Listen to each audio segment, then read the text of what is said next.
பெண்ணே, உன் எதிரி வெளியில இருந்தா நீ எச்சரிக்கையா இருப்ப. ஆனா உன் கணவரே உன் மனசை தினமும் சின்ன சின்ன வார்த்தைகளால உடைக்க ஆரம்பிச்சா, அது சண்டை இல்ல. அது திருமணம்னு சொல்ற பேர்ல நடக்கிற மெதுவான அழிவு. 2026 வந்துடுச்சு. உலகம் முன்னேறிடுச்சு. ஆனா ஏன் இன்னும் கணவன் மனைவி சண்டை முடிவே இல்லாம இருக்கு?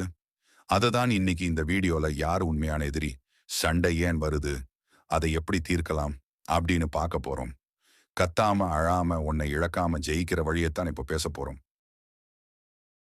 2026லும் சண்டை வர்ற முதல் காரணம், நான் தான் சரின்னு நினைக்கிற அகங்காரம் பெண்ணே. 2026லையும் பல ஆண்கள் ஒரு விஷயத்தை இன்னும் புரிஞ்சுக்கல. திருமண பந்தம் அதிகாரம் இல்லை. நான் ஆண், நான் சம்பாதிக்கிறேன், நான் வீட்டுத் தலைவர். இந்த மைண்டட் செட்ல ஒரு கணவன் பேச ஆரம்பிச்சா, அங்கே காதல் முடிஞ்சிடும். அரசியல் ஆரம்பிக்கும். அவன் கேட்க மாட்டான். அவன் புரிஞ்சுக்க மாட்டான். அவன் திருத்துவான். பெண்ணே, திருத்துறவன் கணவன் இல்ல. புரிஞ்சுக்கிறவன் தான் துணை. 2வது காரணம் எமோஷனல் அபியூஸ்.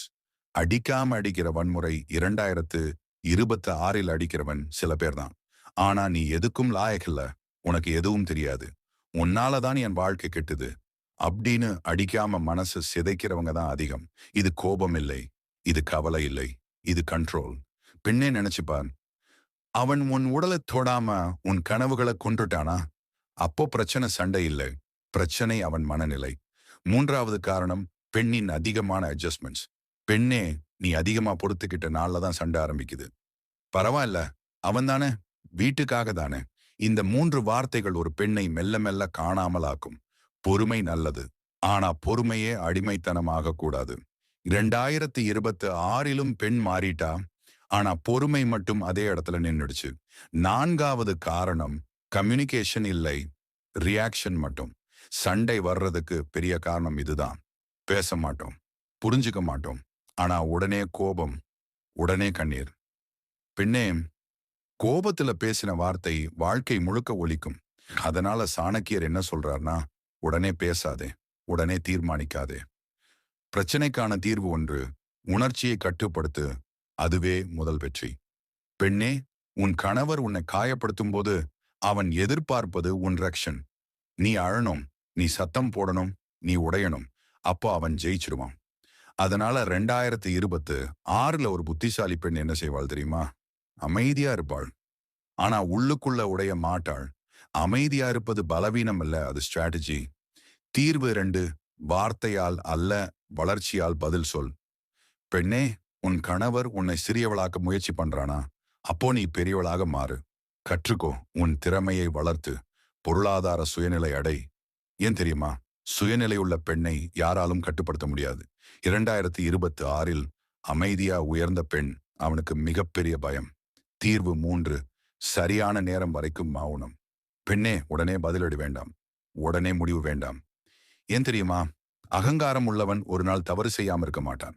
நீ அமைதியா கவனிச்சா அவன் முகமூடி தானாக விழும். நீ பேசினா உன் பலம் வெளிப்படும். நீ மௌனமா இருந்தா உன் பலவீனம் வெளிப்படும். தீர்வு 4. அமைதியான விலகல். சண்டை போடாம ஒரு பெண் ஜெயிக்க முடியுமா? முடியும். அவன் பேசும்போது நீ மனசால விலக ஆரம்பிச்சா அவனுக்கு அதுதான் உண்மையான தோல்வி. நீ ஓடல, நீ தோற்கல, நீ உயர்ந்த இடத்துக்கு நகர்ற. தீர்வு 5. நடந்து காட்டு. கத்தாதே. அவன் உன்னை தவறா பேசுறானா? பதில் சொல்லாதே. உன் நடத்தையால அவனையே பொய்யாய் ஆக்கு. கத்தின நம்ப மாட்டாங்க. அமைதியா நடந்தா உலகமே புரிஞ்சுக்குமே. தீர்வு 6. இடைவிடாத வளர்ச்சி. பெண்ணே, நீ நின்ன நாளே அவன் ஜெயிச்சான். அதனால நிறுத்தாதே. ஒவ்வொரு நாளும் சின்ன முன்னேற்றம். அதுவே 2026ல் ஒரு பெண்ணின் பெரிய பதில். தீர்வு 7. மன்னிக்காதே, ஆனால் சுமக்கவும் வேண்டாம். மன்னிப்பு மாறுபவர்களுக்கு மட்டுமே. மீண்டும் மீண்டும் உடைப்பவர்களுக்கு மன்னிப்பு அழைப்பு. அதனால மறந்துவிடு. ஆனா உன்னை காப்பாற்றிக்கொள். இறுதியாக கூறுவது என்னவென்றால், உறவு என்ற பெயர்ல உன்னை உடைக்க யாருக்கும் உரிமை இல்லை. 2026ல் ஒரு பெண் கத்தணும்னு அவசியம் இல்லை. அமைதியா வலிமையா மாறினாலே போதும். நீ ராணி. உன் மதிப்பு யாரோடைய வார்த்தையிலும் இல்லை. நீ இப்போ உன்னை ஒரு ராணியாக உணர்ந்தா, ஐ ஆம் அ குவீன் இன் த வேர்ல்ட் என்று காமெண்ட் பண்ணு.